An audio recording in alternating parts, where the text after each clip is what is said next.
back to my channel. My name is Nico. I'm a third-year medical student, and today I'm going to show you guys what I'm going to do to have a productive, fun, stress-free day. As much as I want to take the day off after having a long week in psychiatry, I really can't. With the new schedule, because of coronavirus, we used to have 6 weeks between each shelf exam, but now we only have 4.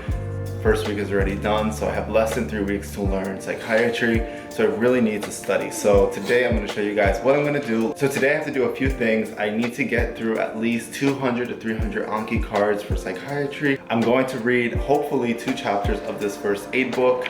It looks thin, but there's a lot of information in it, but I heard that if you read this book and you know everything in it, you'll be good for the shelf exam. So I'm going to try to read 2 chapters of this book and really understand it. We're gonna work out, I'm gonna do something fun, maybe go to New York or go to see views of New York and just like lay out and get a tan. So that's what this video is going to be. I'll show you guys what I'm gonna be doing, how to stay productive and have fun at the same time, and let's do it. So normally I don't do so many cards in one day. I'd rather do like 40 a day throughout the week, but I just have way too many to get through. So I'm gonna try to just focus today, get these 200 done.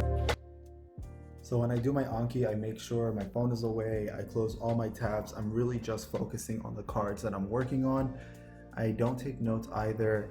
You can see a piece of paper here on my right where I'll just write down information that I'm getting wrong, but these aren't detailed notes, and I always end up throwing that piece of paper away. Hey guys, so I am about halfway done. It's not going too bad. There was a lot of overlap from things that I studied in neurology, but I still have to finish these, and then I think I'm just gonna take a break now, probably just go on some YouTube, and then finish this up and then go for a run. Sun's coming out, so it's time for me to go outside and enjoy it. Took my small break. I have about 100 cards left. I'm just gonna try to focus, like hyper focus, put away my phone, finish these 100 cards that I have left over. One of the things that's making psych, more difficult for me is that the material is not really hard, right? But you have to know in psych your timeline. So, someone here is having 2 weeks of insomnia, nightmares, and flashbacks. And if it's less than a month, the diagnosis is acute stress disorder. But if it's more than a month, it's post-traumatic stress disorder. So knowing all these timelines is what is making this kind of difficult, but I think Anki is perfect for this type of material. Another example is generalized anxiety disorder. Symptoms must be going on for 6 months or you can't make the diagnosis. So, Anki is really good for memorizing these types of facts that aren't too difficult. It's just kind of like, you know it or you don't. Okay guys, so it's around 12:30. I finished the 200 Anki cards that I was trying to do. I still have 2 more chapters in my book to read, but we're not gonna do that now. The sun is out, the weather is nice, so I'm gonna go outside, go for a run.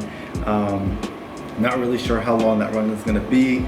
Just go outside, enjoy the weather, and then we'll make lunch and then see what we wanna do for the rest of the night. So I have to read those chapters, but I want to read them outdoors, so maybe we'll go to a park and read it over there, but we'll see.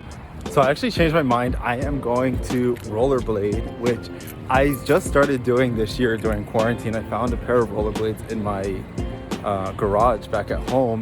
They fit me and I've actually been using it a lot. It's a really good workout. And it's not as hard on the knees, so I'm gonna go ahead and do that. Hopefully I don't fall, because that's definitely happened before. Wish me luck. For lunch, I really improvised. I had a whole bunch of garlic in my fridge, so I chopped up the garlic, I mixed it with olive oil, and I cooked it with green peas, and I mixed it all together with some pasta that I had in the cupboard. So nothing fancy, but it ended up tasting really good.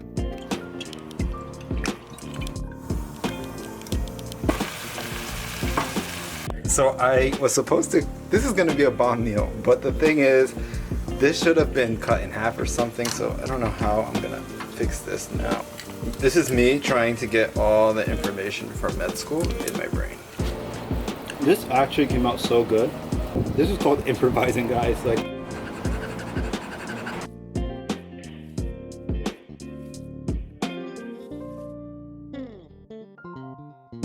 okay, so I finished chapter 3. And these, like, I thought this was gonna be super hard to learn, but it wasn't too bad. The difference between schizophrenia, schizophreniform, schizoaffective, schizotypal, and schizoid disorders. But the good thing is that the book is pretty good at like giving ways to remember things. So schizophreniform is the formation of schizophrenia, just less than 6 months, which is the requirement to make the schizophrenia the diagnosis. So now I'm gonna move on to chapter 4, and then I think I'll be done for the day once I get through this chapter. Okay, so I finished all my work for the day. I am on my way to my friend's house. We're just gonna go and chill for the rest of the night.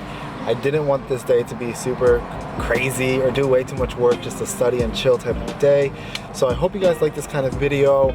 Leave me a comment down below. What did you think? What questions do you have for me? If you made it this far, please give this video a thumbs up and subscribe. It really helps me out a lot. I'll see you guys in the next video. Bye.